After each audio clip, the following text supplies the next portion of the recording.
Hi, Joe. How are you? Doing great, man. See ya. Good to Hi, see Gal. My summer short sleeve. Nice talking to you. Still is, in spite of it. Yeah, but we're close enough to the water down there, it's felt chilly. Good morning. I'll be right How back. are you doing, Mike? Good. Good morning. Good morning. How you doing? I'm doing well. How are you? Good morning. How's Lance today? Good, how are you? I'm doing okay. Sick of this rain. Just sick of your sick of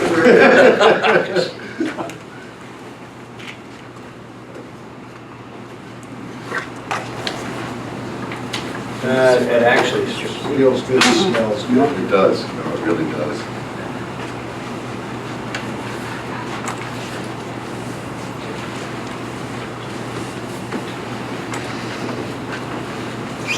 Hey, Rick, I got a serious question for you. In contrast to Yeah. When is your guys' schedule as far as getting the fair study going? I'm just- that's going to be on the agenda. Morning. Oh, The DOT guy is supposed to be here to do that presentation. oh, good, because I'm looking forward to, doing some research on that for the winter daily.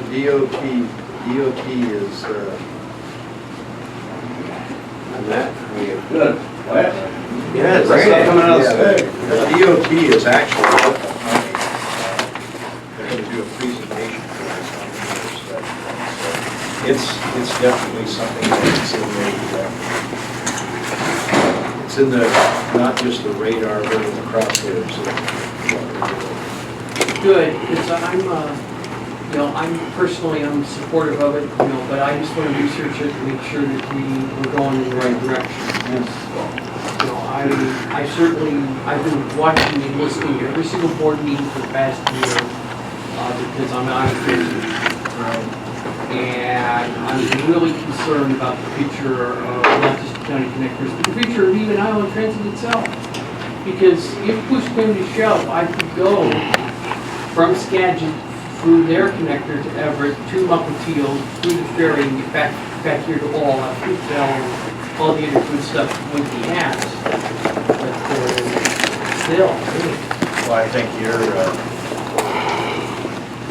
goals or your desire to have that happen is probably exactly what we're trying to do too. good.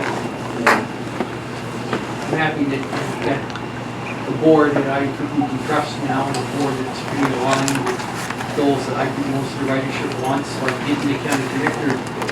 And also, hopefully, I already submitted comments to Skagit Transit. I don't know who saw them. I sent them to Jill and I asked if the board did them.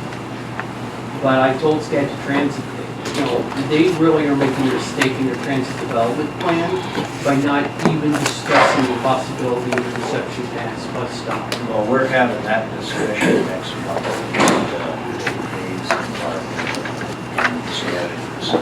Is that going to be a public meeting? No, it's not. Oh, okay.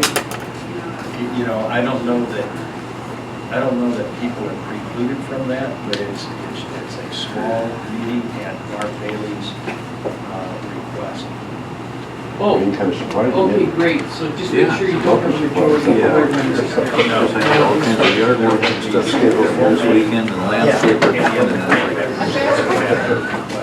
all Okay, the great. weekends. Good. Much needed, but It's a beginning conversation with Walking in Skagit. your grass and your crunches, something like But I was out there mowing his field. Anyway, we're going to. Yeah. We're still waiting for Jen. She didn't tell me she wasn't going to. Oh, she's going to be late. Okay.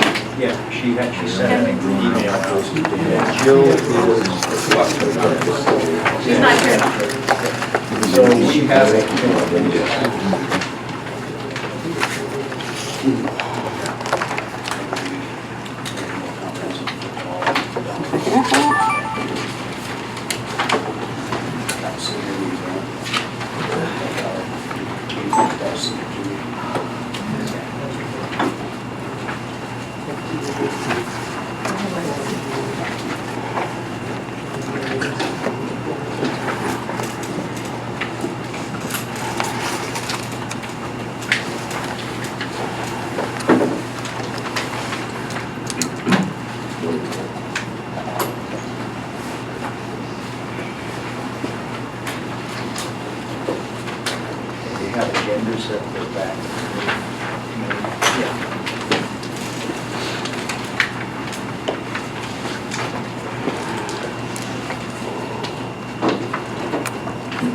my watch says 9:30, so we're gonna get going.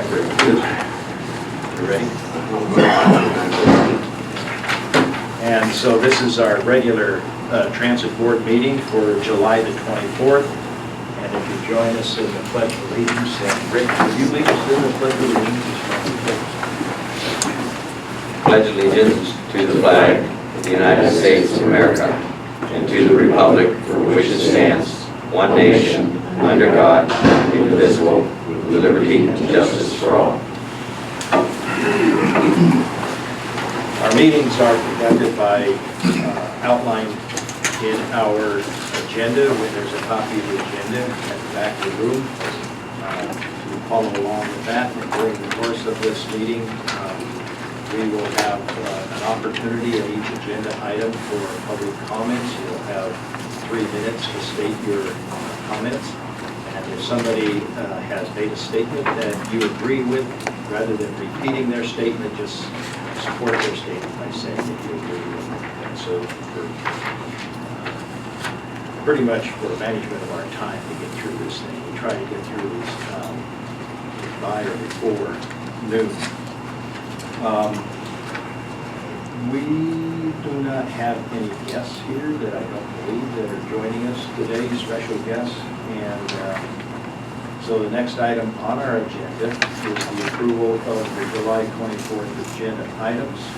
And is there a motion? I'll move to approve the agenda as presented. There is a motion to approve the July 24th agenda. And I'll second it. there's a second from Mr. Sundberg. And any further discussion on that item? Hearing none, all those in favor say aye. Aye. Any opposed? The motion carries. The July 24th agenda item is approved as presented.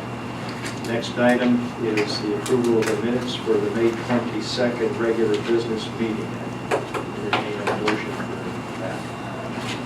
I move to approve minutes of May 22nd regular business meeting. And I'm looking for a second. Second it. And we have a second. So any further discussion on those meetings, the agenda? Excuse me, the minutes to the June 8th. Hearing none, all those in favor say aye. Aye. Any opposed? Hearing none, that motion carries. Next item is the approval of this summary of the minutes for July 13th special meeting and workshop. And I entertain a motion for that also. So I think you skipped June 8th. Yeah, you did. I do. Let's We'll do the 8th and the 13th of that. Yeah, let's just consolidate those things. June 8th and June 13th minutes. Take a motion on that. So moved. I second it. And we have a motion and a second for approving this summary minutes of June 8th and July 13th special meeting workshop. All in favor, say aye. Aye. Those opposed, the motion carries. I would just say that the minutes are very complete, Yeah, and the summary of each meeting is very helpful. and, you know, just a comment, just stepping out of the sequence here. You know, I'm just wondering if we want to consider a consent. I was gonna say, on we- a lot of these items. Typically, at the county level, we do these all as a consent item. If we can take like the master vouchers, the minutes, and all of these administrative type things, put them in a consent agenda, then we have a motion. And if there's anything anybody has any question on, they move it to the regular agenda. Okay. And so now let's go through, and we have the approval of the June 20 and July 20 master voucher lists. We'll consolidate those two at the same time. I'll move approval of those two master voucher lists, since I've looked them over. Okay. And I'll second, I'll move as well. So we have a motion and a second to approve the June and the July master voucher list. All those in favor say aye. Aye. Any opposed? The motion carries, those are approved. Next item is for public input. We are going to have public comments. Please restrict your comments to 3 minutes, as I said earlier. And if an item is an agenda item, save your comments for that agenda item. We'll give you a chance to speak to that. But you may speak to other items within the transit district's jurisdiction. Are there any public comments in that? Yes, ma'am. Yeah, Charlene Hubbard, and I was able to attend a couple months ago, and I asked the question of the board if you would review the credentials and qualifications of the people currently performing positions of IT, and especially if you could call upon your expert that you had at that meeting, which was the 911 guy, who had stated that he'd worked with these people for 3 years, to evaluate whether they were appropriate and providing value for the taxpayers of Iowa County with their abilities. And I'm wondering if that has been done. Okay, thank you. Now, in these public comments period, the board may or may not respond to those comments at the time, and I am going to take that one because I think Mr. Shaughnessy did address that in terms of our relationship with ICOM and our transit system in general, mostly in communication. I mean, that's what it was really about. And he did a pretty detailed presentation on that, and I'm not going to go through, and I can't go through all of the processes, but they were talking about our communication centers, the different types of communication systems, and how ICOM wants to improve it so that we are interconnected with the transit and ICOM. So I can tell you that there is action moving forward on that, specifically that answers your question about the qualifications of the people, the department heads or people who are in IT. That was not addressed in that, but I did not hear any objections to it. Not only that, they explained that the IT people here were not at fault in the failure, the 2011 failure of upgrade. It was the external consultants who recommended something that didn't work. And I think the IT people here may have even told them that it wouldn't work, but they went ahead. And thanks for bringing that, because that is what, in fact, Mr. Shaughnessy and people who were here presenting this made a pretty clear statement about that. And my recollection is from that meeting is that the previous administration went forward and instituted that communication system against the advice of ICOM and the people presenting who manage that system. That is a fragmented explanation of what happened at that meeting, but I think that represents pretty closely what happened and where we're going with this. And I see a gentleman nodding his head yes back there, so if anybody else knows more about that than I do, I would entertain that as a public comment too, to help you understand what is happening, Charlotte. Respectfully, you didn't answer my question. You had told me about a meeting, you told me about a general inquiry, but you did not address my question, which is whether the specific individuals employed in this capacity actually have the background and the expertise to provide value to the taxpayers. Okay. The management decisions that have made, whether good or bad, they're in the past. A lot of money was wasted, and again, whether they have been examined by anyone as to whether they were correct, actually, we're getting value from them. Okay. I'm going to respond to that this way. I have not looked at any resumes, and I don't know that any of the other board members have looked at any resumes. That may, if we could put this in the minutes so that we can talk with Ken about this when he gets back, we will address that specifically. And you deserve an answer. Thank you. Okay. Any other public comments? Yes, dear. To cover on with the, for the qualifications for the infotech individuals, I do have a request in with Robin, and we need to go over some of the public records requests. One of them, which I believe should be the simplest, is to come up with the job descriptions. I asked for the job descriptions of those two individuals. And when job descriptions are a requirement for federal grants, that you have to submit job descriptions on an annual basis on certain things. And so these job descriptions should be right there. Bam, pull it up. It's done. I have come up with some of my own by going to the Washington State Department of Transportation and the DOT. I've been researching the different info technology and the levels of them. And we'll just have to see when we see what their job descriptions come up as, because it's there's going to be a lot of questions there. There still are. Specifically, job descriptions for each For each. IT or For each IT, because they each hold different titles, and they get moved from department to department, and so they hold different titles. But even at a lowest level, at an info technology support, those two back there don't qualify at all. I'll give you that much. So this is a big issue. Can I just offer this, that I would think, and Lance, I'm glad you're here, you correct me if I'm wrong, but I would think that job descriptions and qualifications, et cetera, are going to be part of our negotiations as we go through, and employee qualifications and whatnot, correct? Yeah, sure, I wouldn't have. Job description. And then the only other part of that of a comment that I wanted to make was I'm not sure if you are aware of this or not, board, but I like to hope that our manager Nick Pinch is doing okay after his car accident in a state-owned Prius, and there was not a drug or alcohol test done after it.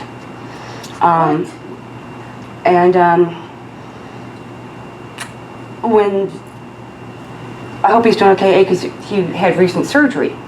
So I'm not sure how management staff can make the decision to not have him go to medical facility or to do a required mandatory post-accident drug and alcohol test for fit for duty. Especially when you just get done having surgery and you're back at work and you could still be under the influence of narcotics, or you just might not be right physically. Who knows? But a state-owned Prius was totaled. It's no longer going to be around, so you'll be hearing about that surplus for whatever reason comes up. But you have an employee that was not drug tested after a pretty bad post-accident. So I will leave that to you to take care of, because I'm going on my own route with it. Well, my only comment is, I believe that's a state patrol jurisdictional type of issue, and I think I'm in safe territory by saying, when there is a road situation, the administration is involved in it. When it's a legal situation for drug and alcohol testing during an accident, that's under the jurisdiction of the Sheriff's Department or the Washington State Patrol. That is their area of expertise, and I think this is probably the council's comment on this. That's where we want to go. I don't want to know the facts. I don't either. I'm totally blank on that, but I think it's pretty safe to say the state patrol or the sheriff get involved in that for special testing. That's it. I can move along. Thank you very much. Any other comments? Hi, Dan Brown. I think you need to be corrected on that state accident deal. When a person gets in an accident in a company vehicle, they call their supervisor. The supervisor goes out, takes them out to a P test, and that's the way it operates. And this wasn't done, or somebody told them that they don't have to do it. Do you have any? Okay, I'm going to stand corrected on that, and I'll turn to Sean to answer that question. He's closer to it than I am. Yes, so I've dealt with accidents and drug testing for a long time. I went out to the scene that day. This happened down by Admiral's Drive. Someone pulled in front of Nick on the highway. Nick had the right of way. The State Patrol ticketed the other driver that pulled out in front of him, so it was clearly not that employee was not at fault, and so therefore we talked about this, then there was no reason for that employee to have to go in to be tested. This employee was in a non-revenue situation as well, so he was on his way home. Okay, thank you. I stand corrected. This is the first I've heard about it. I figured as much. The venue of the sheriff's. The sheriff and the state. And there was someone there Yeah. issuing a ticket. And you're notified and the decision is made from there. Does that clear this up for each of you? That information was passed on to Mr. Kraska as well. Okay, all right. Full Thank you. detail, full report. We'll move along. Any other public comments? That'll, okay. Real brief, and not to change the subject too much from the accident, but this is real brief, but I want everyone to be aware that Skagit Transit at skagit-transit.org has their 6-year transit development plan, and since it omits any reference to connecting with Island Transit, figured you might want to put a comment in, skagit-transit.org. Thank you. You're welcome. Any other, before we move along with our agenda item? Hearing none, we are moving along. The public comment period is hereby closed. We'll go with the manager's report. Anybody doing the manager's report in his absence? I think we'll probably just going to follow the agenda, go with financial report and operations. But I think I can start. Okay, and just move down to the financial reports, okay? That's what we're doing. And then we'll go to operations and then we'll go to items.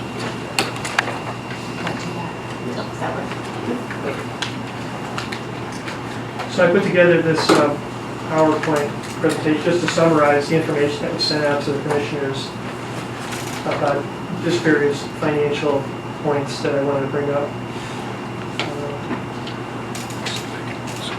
Oops.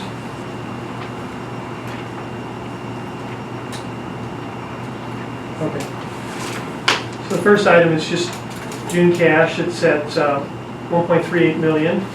And you can see that this is a month-by-month portrayal of cash balances. You can see that we still have a growing balance, and that's with the caveat that we are still putting aside money to make a large insurance payment in October and again in January. So it's not that we're running at an incredible profit margin and storing taxpayer money, but rather the timing of our payments doesn't exactly match the timing of our revenues. But we are still in a good cash position, and that's a positive. This shows it in a yearly way, an annual display of liquidity or cash. You can see in 2013 we had a real shortage, but we are recovering. Again, you can see each bar is a year's example, but the last one is just a 6-month portrayal. The last one is a half year. It's a half year, that's right. Just gives you an idea of where we're moving. Monthly profitability, so about $94,000 a month in the first 6 months. And again, timing of the payments is an issue that doesn't really show up on this chart, where we'll be making some greater outlays later this year. And so far, that's why our cash balance is rising.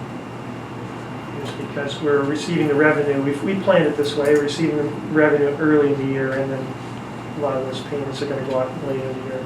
Possibly capital items that we have on schedule to be purchased, and also the large WISTIP payment that was delayed in October.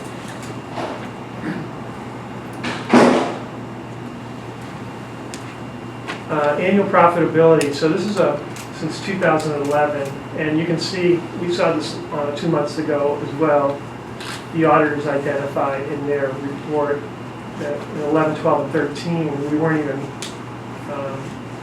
maintaining a profit. But in 14 and 15, you can see that we are, so in a sense, we're financially sustainable. Well, I know that's the correct term for accounting, but we are a not-for-profit agency, and so that is probably better called an operating surplus or Okay, revenue surplus. okay. Because the revenue surplus is something that we, as responsible managers, are obliged to maintain. And Okay. I'll change that sure. for the next time. But we can see the surplus here in the last 2 years. We're watching it closely to make sure that we at least take in as much as we spend. Yeah, and it shows the recovery that has taken place in the last 6 months. The last bars are not even 6 months, right? Oh, I'm sorry, it is 6 months. The April is incorrect. That should be June. That should be June. Yeah, I'm sorry. That also, it also shows that our expenses are running below budget, but maybe you'll get to that. The red bar is below what was budgeted for the first 6 months. Well, this is actual data. Yeah, and the actual expenditures are below budget. Now, can you go back to that for just 1 second, Paul? If you look at the green, the surplus or the deficit, are those graphs accurate or reasonably accurate to scale with the dollars? They are. Because if you look at each of the green, they are the same length as the margins at the top between the blue and the That's right. red. That's right. Yeah, it just shows that offset right there. And down below, as you get into the positive, you can see that we are building gradually a sustainability fund or an emergency fund. So we're moving in the right direction, slowly. Another element that kind of comes into play and affects our decisions is fuel prices. And as you can see, here are the month-by-month fuel expenditures that we've incurred. And we did a really nice spell there in January, February. And it rose a little bit for the next 3 months and it's rising again slightly. So gives you an idea. We still have savings. We like to budget what we think we might incur at, right around that $3.50 per gallon to $4.50, depending on where we purchase it. Camino fuel is a little more expensive than what we have on Whitney. But the actual costs that we're incurring have been lower than budget, and that's been one of the sources of our extra surplus that we're seeing right now. So that's a really positive thing for this organization.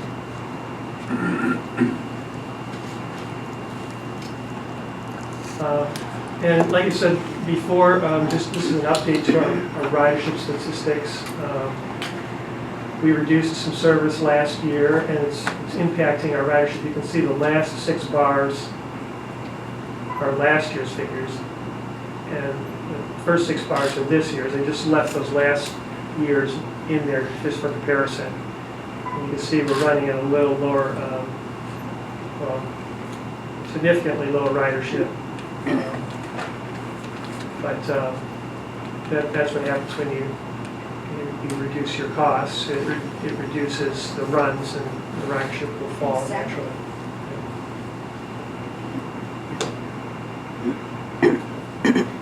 Our efficiency is pretty consistent, though. That's we can see again we've added 2 more months to our statistics, and we can see where our pair is the most expensive program per ride, and then we have our fix, which is really fixed Whidbey and Camino, and then of course Vanpool is the least expensive program we're running per ride. But it remains pretty constant. There is always variation as to the cost for each program month by month, but on average, it was pretty consistent as to what it cost per ride in each of those programs.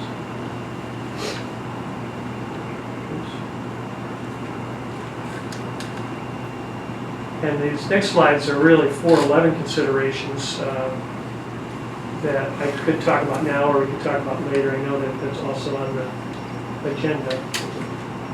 But we can talk about it and Maybe, I don't know.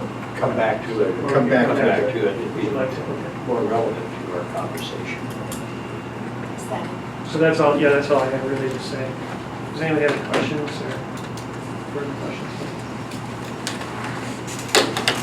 Now, on that financial report, Jim, do you have any comments? Well, I would add that I think Paul is, I've met with him a couple times, and Jill and I are the subcommittee for the board, and today Rick Hannell filled in for Jill. Of course, one of the interesting things is Paul is head of the game on putting together both the 6-year plan for that we will be considering in August, similar, I guess, to what Skagit has done. I mean, all of us are required to put together 6-year plans for our agency for operating and capital expenses. And the other thing that the Finance Committee is aware of is that Paul has begun making a very useful template for budgeting purposes, for budgeting for 2016. And as soon as he gets a first pass of what managers think is required to maintain our level of service, we'll be seeing it.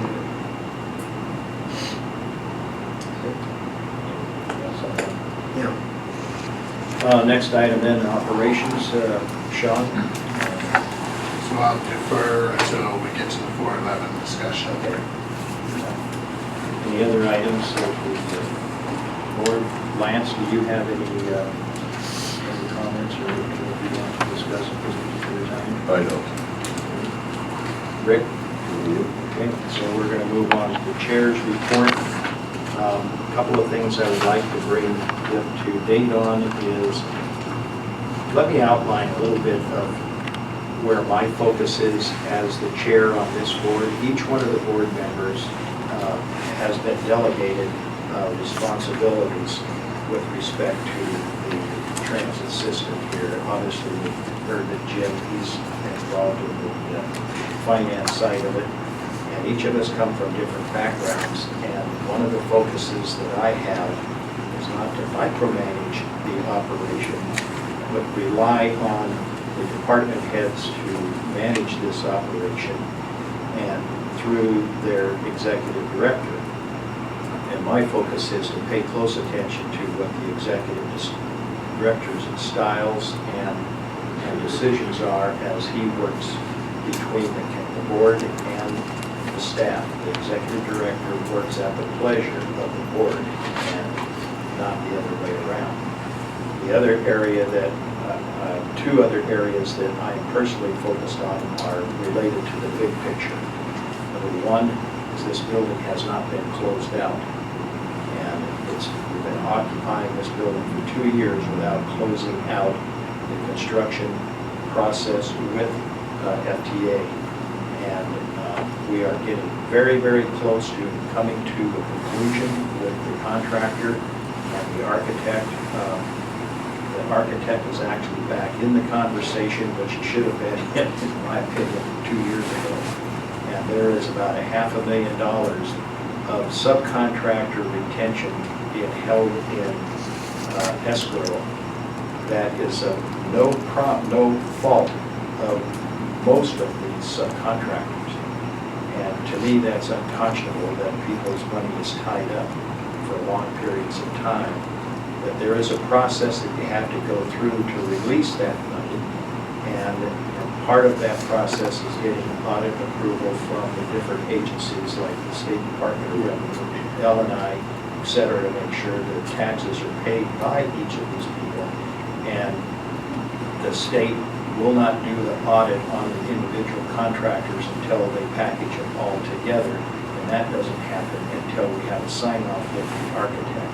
The outstanding issues that are hanging in there is this issue about the color of the slab, the varying colors of the slab with the hardener. It's called a dry shake hardener that was put on the slab, and it's for reflecting light and also providing a hard surface on the concrete. There's a variety of reasons why that system was not completely successful, and I'm not going to go into all the details on that.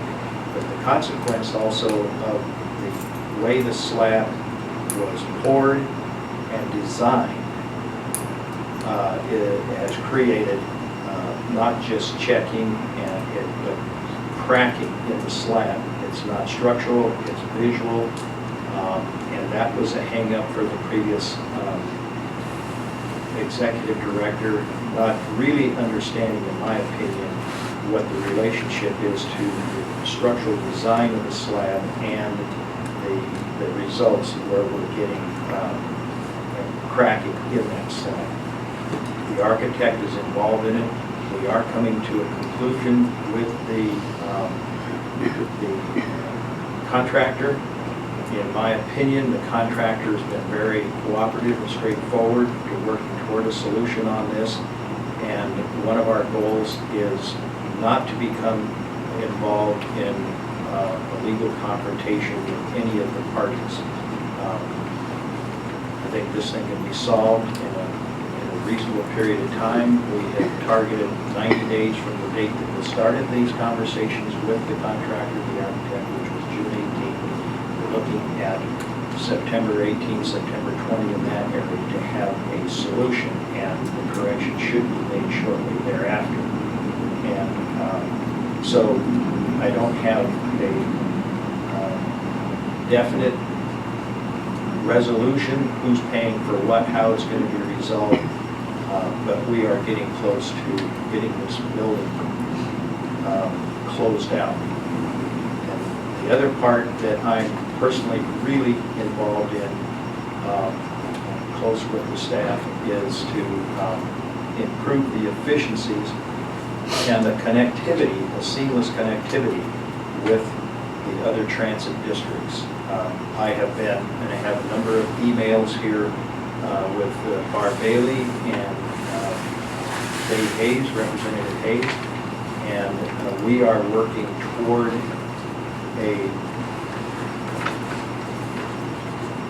a solution, whatever that solution may be, to reduce the overlap of these different agencies, to still allow seamless connectivity between each transit district, because our job is to provide seamless, reliable transportation from community to community, district to district, and get people from here to Seattle, Everett, wherever, in the most efficient, cost-effective way.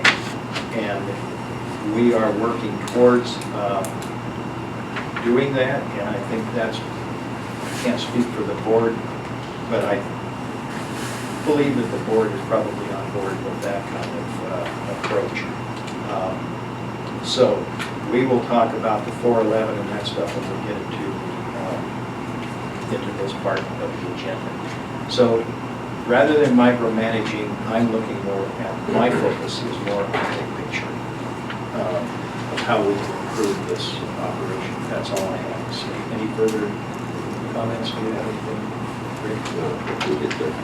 Then we're going to move on to our business items. Business item number 1 is discussion and possible action regarding the 411W and the 411C.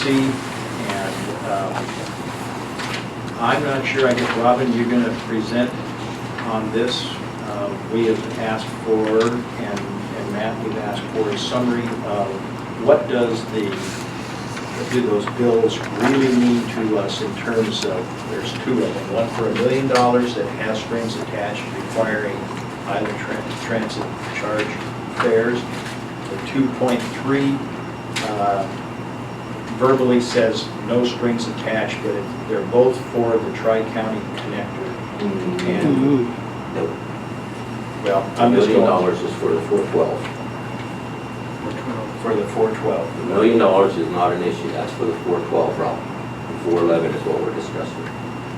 Well, I'm giving a brief on what the true funding things are. Well, they're not the same thing. Well, They're both connectors, Everett connector and Tri-County connector. Right, but one's They're- 412. 412, 411. The two funding sources are for different routes. Yep. that's interesting. So I'm going to let Matt, he got the information, and Robin, if you want to start this out. Yeah, Rob, we've been working on concert. Okay. We had our last update with DOT yesterday afternoon, and we're pretty much where we were last time we met. This is regarding the The fares. 411, the Tri-County Connector, the 411 service. For Funding. fares or? Funding, For funding. not fares. Although everything was signed by the governor, he has now gone back and reassessing, so those funds are not fully approved, they're not available to us, and we really have no further details. DOT is waiting until the governor goes back and makes a decision. We don't know if those funds are part of the holdup and will be included in that big transportation package. So there's not a lot we have to go on right now. I don't know, Matt, if you have anything. It appears as if once they're funded, it would be from the effective date of the bill, which would be July 16th, I think was the date the governor signed. Yeah, that would be the earliest, DOT said. If approved, July 16th would be the earliest we could reimburse from. If that's not, a given, but they said that's what it looks like because that's when it was signed. So at least if the funding does come through, we could reimburse back to that date, which would be great. But we just don't know if it's going to go ahead and we'll have it or not. So. Well, I don't understand the confusion on this, because I had a lengthy conversation with Barbara Bailey yesterday, and it is her understanding that this was a done deal. And that's not, what DOT said to us yesterday was, it is not approved, they have nothing, because they will issue a contract to us to do that, and they don't have approval on their end to do that, so they said nothing is firm, and it's all in this poison pill with the carbon tax that's still up in the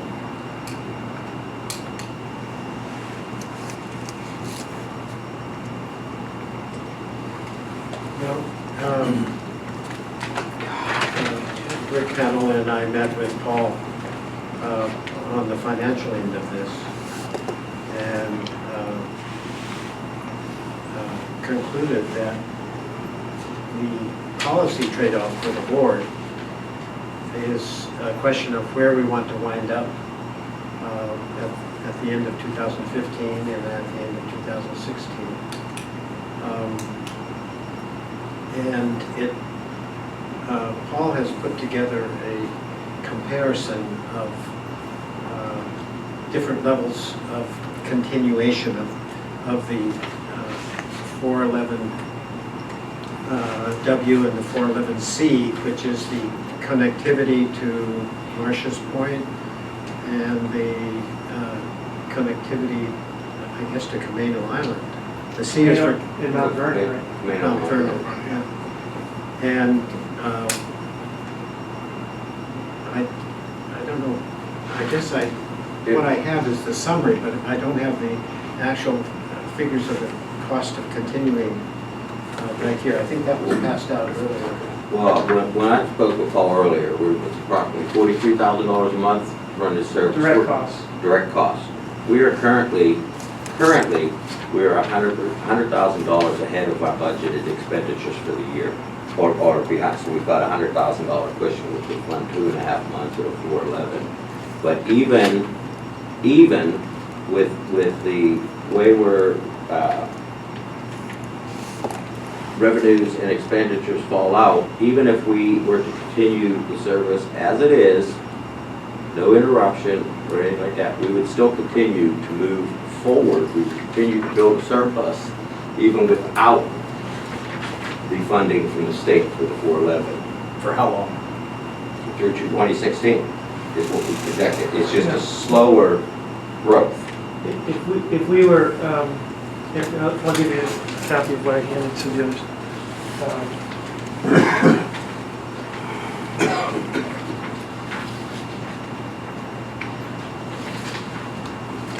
These numbers that Paul's handing out also are showing when we're meeting a match for the replacement of 9 buses. But currently, so far, what these numbers aren't showing you is that we've received $20,000 from the sale of surplus buses. We've received a check for that. Plus, we're anticipating another $60,000 in the sale of the rest of them, which is going to give us $80,000, which can be used towards the match. Which is Can showing you hold that there. thought for just 1 second, where this is going to come in to pay it back on our grant, the 106, 109,000, yes. Is that? I should say that there are a lot of moving items always in this conversation, so I should always put a lot of this, what we say in parentheses, because the items will jump in and jump out over time. Like SGR wasn't originally budgeted, it's something that we're going to be paying back this month. There are also probably going to be some capital items that would go into the 2016 budget that aren't on the schedule. We talked about that vans, which I'd like to see purchased on a regular schedule over the next 10 years. But what we discussed and what Mr. Hamill was talking about was fuel savings, less the SGR payback. There's about $100,000 extra that we have in our pockets right now, which could cover 2.5 months of direct costs. Something that's not on the schedule is the idea that I mentioned in our meeting also, the purchase of vans, which could be the $150,000 to $200,000 range, which would lower the total balance that we would end up, no matter what choice we made at the end of 2016. So, and then the other thing I should probably state, if we just look at any of these bars, and you can see, for example, well, let's say the blue bar, the dark blue bar, which is saying that we continue our 411 service 100% where we are right now. If you compare the Decembers, you're going from like 1.2 million down to like just under $1 million cash balance. We would see a negative budget in 2016. So, we would be spending more than we'd be taking in over that time frame. So there is a certain element to that as well. But where we would land depends on what type of service we would choose over that time frame. And this chart here just shows some various options that we've already discussed, including 2 others that we didn't discuss last time. And the light blue bar is our 15-16 budget. This is what this was a starting point for me, which is 40% service ending in December of 2015. That was the starting point when I originally did a 2-year projection. And you can see where we land there at about 1.1 million at the end of 2016. And the second dark blue bar is 100% service all the way through 2016. So instead of ending at 15, you're now ending at 16 in this example. And you would end up with just over 0.9 million. The green bar was one of the options we had discussed before, 41% service, which is 5 runs on Whidbey, 4 on Camino. And you can see at the end that would be like you'd end with about 1.35 million. The yellow one is 3 runs on Whidbey, 3 on Camino, ending at about 1.45 million. The light orange would be 17% service, 6 would be runs only, no command runs, ending at about 1.55 million. And then the dark orange, which would be not continuing service after August, ending up with about 1.6 million or 2 months of operating expenses. So in the first scenario, or the second scenario, the dark blue, you'd end up probably around that 1 month of reserves. In the last scenario, about 2 months of reserves.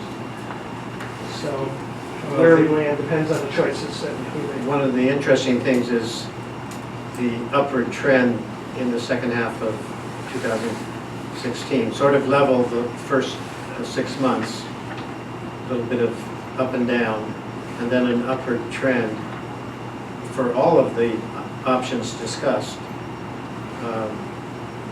in terms of cash reserves and capital replacement funds. So, And could I add also, Paul, and wisely so, for his projected budget of 2016 is only projecting a sales tax increase of 3%, which is conservative. We're currently at about 5%. this is based on an assumption of 3% sales tax growth, which is a very conservative assumption. Right now, we're running at 5% sales tax growth. And these numbers do not take into effect, once they get their poison pill either swallowed or washed down the drain, if we were to get that 2.3 million, then we would be able to, between direct and indirect costs, throw somewhere between $50,000 and $90,000 per month into our revenues from that, by charging for the 411 service, both direct and indirect costs, which include administrative, which include capital costs, anything to do with bus improvements, which fare boxes. So that money would be realized if we finally release it with the contract to allow us to start drawing this money. And if it goes back retroactively, that would even be better. So let me ask this question of you, Paul, and the board here. Based on, first of all, which of these color codes is our current level of service for the 411? The dark blue. The dark blue. Do we have the money to continue the 411 service as it exists right now for 2 months without jeopardizing our cash flow, waiting to see what the governor's decision is on that? And I'll tell you why I'm going to ask this question after you answer that. I'd say we do have the money. We have an extra $100,000 approximately in fuel savings above what we had budgeted, so we do have the money for that. Okay, so theoretically, we can continue the service through September right now. The reason I'm asking that question is when we look at the funds that theoretically we should be getting, this is part of the solution. But what it's also doing by using this money to continue the current service level does not solve the long-term problem. This is a biennium budget. This conversation is going to come back to us again. We're going to continue this service. Our riders are going to expect Island Transit to continue it at the end of 2 years. When I'm meeting with the Representative Hayes and Senator Bailey and the other transit people is to have a permanent solution that goes beyond 2 years. It's a sustainable one about where we meet so that we have dependable service. To me, that's the big picture, and this one is a Band-Aid. It keeps things going for our riders right now. So if we can keep this going for 2 months to get through where the governor is going to either continue what the bill says or kill it, we're going to be right back in a big problem. And we still have to solve that connectivity issue with the other transit people. Now, having said that, I have actually engaged in conversation with the state park director in this region to see if we can actually have a transfer location within that entrance to Deception Pass Park, because they have a turnaround, like a roundabout issue in there, and the size of our buses that serve that area can make that area, and they did not say, yeah, we can do it. Let me take away, yeah, yes. They didn't say yes. They were interested in it. The other possibility is for Plan B, as I talked to the owner of the Soundview Shopper that has a designated left turn lane in the middle of that thing, where I like the Deception Pass one better because it has a signal intersection so the vehicles can go out through a controlled intersection. The Soundview Shopper already has an Ida Transit pickup point right there, and the owner was very cooperative about the idea of us circulating through there. And I wanted to be able to go into this meeting with Skagit to say these are approved or possible locations for transfer. I think that helps solve our problem on the long term, where they are servicing their district. We are not driving into their district and being dependent on grants and two-year funding. So if we can continue to March Point to the end of September, I would support that as we go through this discussion. And if somebody wanted to make a motion on that, I would entertain a motion.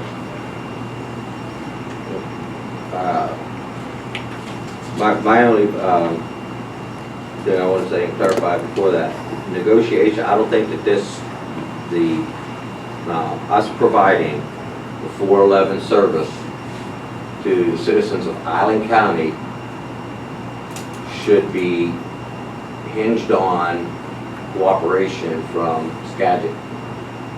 Those negotiations can go and you can look for a common solution, but we're tasked with getting people from Island County through Island County and delivering service to the citizens of Island County.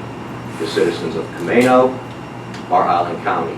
The citizens of Whidbey are Island County. We have an obligation to get the citizens from Camino to Whidbey and the citizens of Whidbey to Camino. If we have to go into a neighboring county in which to do that, so be it. If you can get negotiations and make a deal with Skagit where they come into our county to pick people up, that would be great too, especially the Soundview Shopper. I'm sure the coffee sales would go up tremendously. Anyway, the point I'm trying to make is, especially if we're going to get funding from the state, which by all indications it is going to happen. It's just a matter of they're playing politics down there right now at the expense of us feeling some security in it. But if we're going to get funding from the state, basically what they're doing is paying us to get people from Camino to Cookeville to go to court if they need to, or get people from Cookeville to Camino if they have business on Camino. And that is inter-Island County service, and I don't want there to be an attachment providing that 411 service to the outcome of what Skagit decides. This is an Island County decision. So I just want to be clear on that. I'm all for the negotiations, but I don't want to come back in 2 months and say, well, Skagit's not going to come to the Soundview Shopper, so we're not going to provide service because we don't want to go into their county. Where if I keep